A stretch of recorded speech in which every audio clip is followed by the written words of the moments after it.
Анан эми ушунча болуп калгандан мен бир чыгарым мурдап бербесем болбоску да. Я.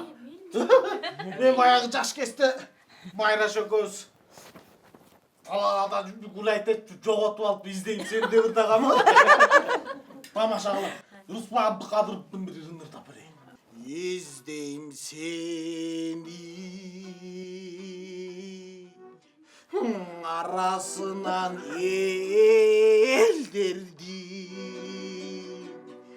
en biri oz gülzarından cerlerdim sen alamga İzledük caralsan men alamga iyi klastaş oy men alamga Жалғыз seni izleu üçün gelgenmin Rahmat Ayrıçığım ben cevap düşer